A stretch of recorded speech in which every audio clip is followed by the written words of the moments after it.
Hi everyone. I know that this circuit was complicated, so I thought I'd make you a video that walks you through it. We're going to do this by taking apart the circuit piece by piece and looking for anything that is obviously just in series or just in parallel, evaluating that piece, and then replacing it with a single equivalent resistance and sort of compressing the circuit down into the simplest form we can find. So let's begin. Our first piece we want to do is say, can we find anything here that's either just in series or just in parallel? If you have any two resistors or more that are just in series, then any electrons that travel through one resistor have to go through the other. There's only one path for them to follow. On this circuit, it's these two. This R3 here, and this R4 here. You can see there's only one path through them, so any electrons that pass through R3 have to pass through R4. So I can imagine that I've got this little batch of resistors here, starting here,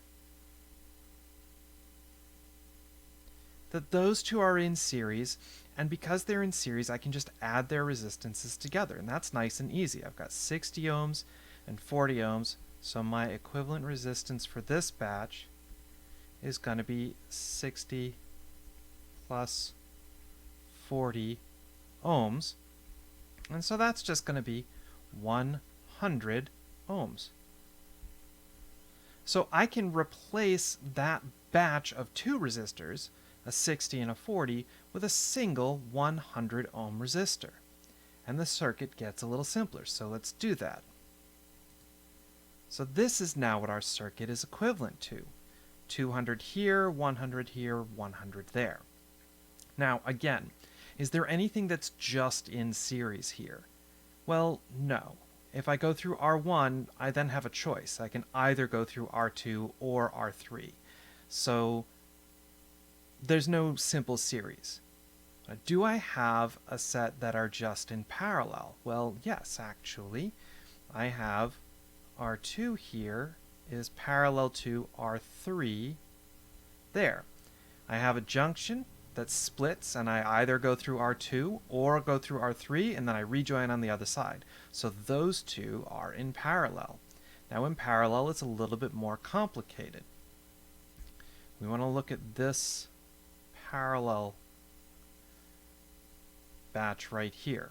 And the resistance that we're going to get in the parallel, I have to first add them as inverses. So I'm going to have 1 over the total resistance is going to equal 1 over 100 ohms plus 1 over the other 100 ohms.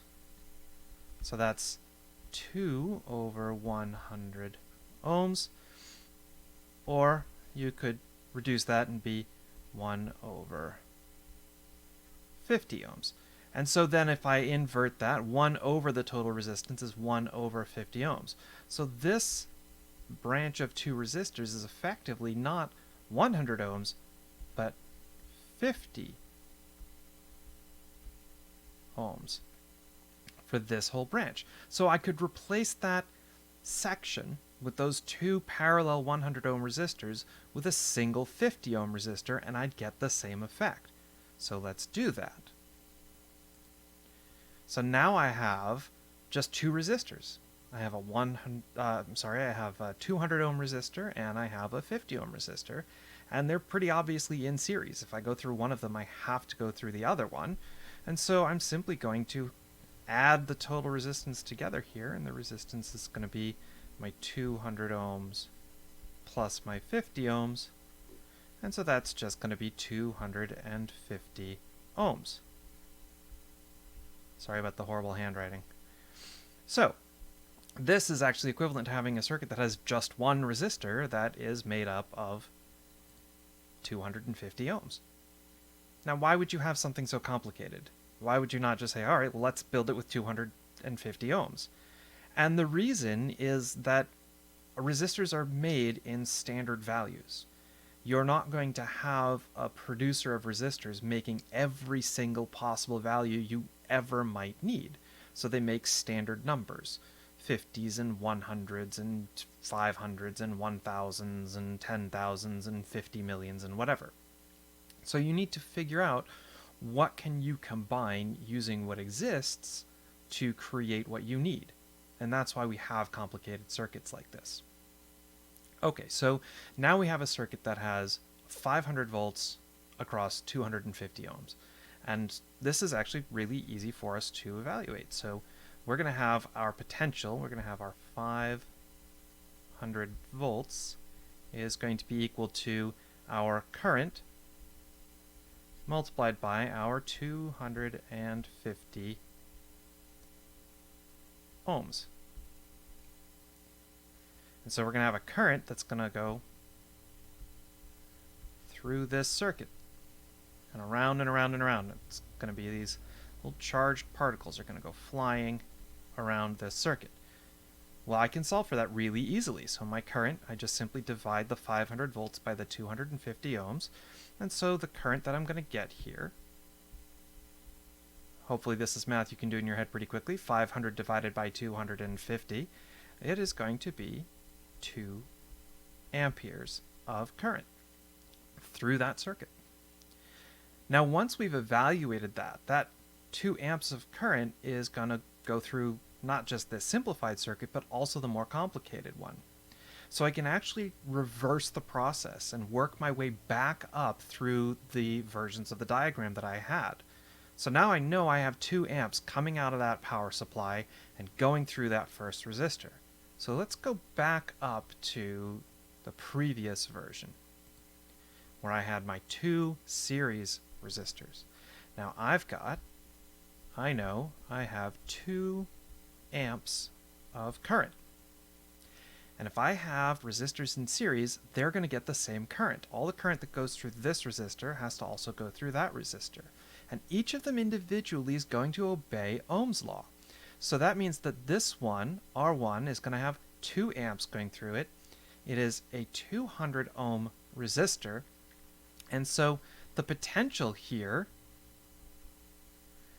I'll call this V1, is going to be 2 amps times 200 ohms.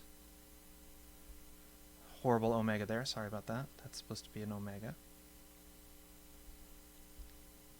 Right? So what's that going to be? 2 times 200, that's 400 volts.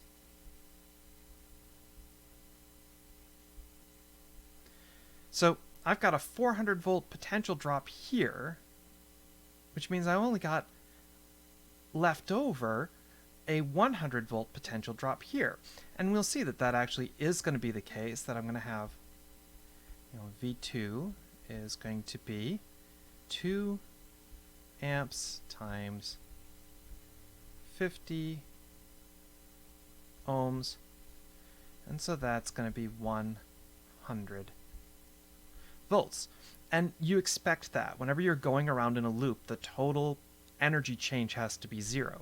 So if I start over here somewhere, I go up 500 volts, I go down 400 when I go through R1, I go down another 100 when I go through R2, and I'm back at 0. So every time I go around and around in a loop, I go a total energy change of 0 when I make a complete loop.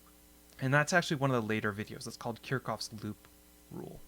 All right, so this is great. I know I've got 400 volts, 2 amps, 200 ohms, 400 volts on R1, which means I have a 100 volt drop across R2, and R2, I can actually go back one version and use that 100 volts to figure out what's the current through each branch of what is now R2, of that 50 ohms.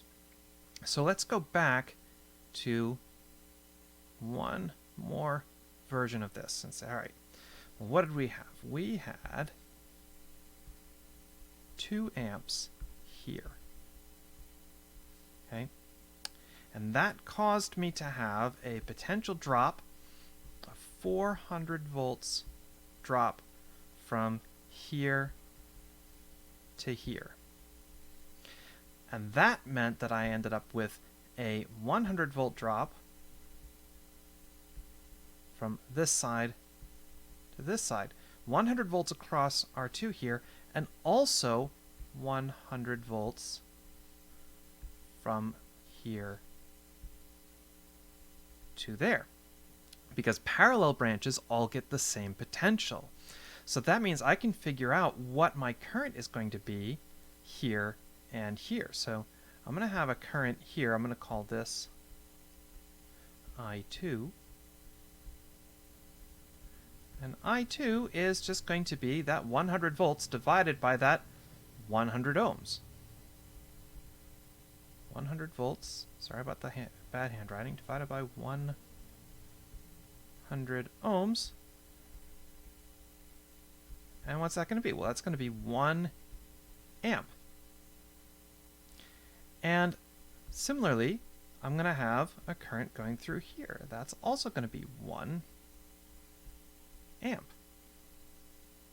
So 1 amp through this resistor and 1 amp through that resistor. And a 100-volt drop on each one of them. Now I can take that and I go back to actually the original version of the circuit. And we can analyze every part of it. So this is the original version. And what do we know? We know I have 2 amps going through here. I have a 400 volt drop from here to here. I have a 100 volt drop from here to here. I have 1 amp going through this side of the parallel branching, and I have 1 amp going through this side of the parallel branching. And again, you start with 2 amps, you split 1 amp on the top, you split 1 amp on the bottom, and they're going to rejoin and become the original 2 amps here. And if you think about it, that should make sense. All of this charge is being carried by electrons, and those electrons, they don't disappear. They get reused. And so every bit of current that's passing through the circuit has to keep passing through it, going around and around and around. It never gets lost. You're never losing any of your charge carriers. They're always there. They might gain or lose energy, but the charges themselves, the electrons, they're still there the whole time. Well, now I can look at these two and say, well, each of these, they're in series. I've got 1 amp there. That means I also have 1 amp here, 1 amp going through R4. And so R3 and R4, I know the resistance, I know the current, which means I can get the potential. And so the potential I'm going to have, I'll call this V3, is simply going to be 1 amp times 60 ohms. And so that's going to be a 60 volt drop. And then our last one, our V4, 1 amp times 40 ohms, and that's going to be a 40 volt drop. And you still have this property that no matter where you go, no matter which way you travel through this circuit, if you make a complete loop, your total potential change is going to be 0. So let's imagine that. Let's start down here. Let's have this be our starting point. And let's follow an electron and say, okay, we're going to go up here. We're going to gain 500 volts. I'm going to lose 400, and we'll take the top branch. I'm going to lose another 100, and I'm down to 0, which brings me back down to where I started. So that's one path.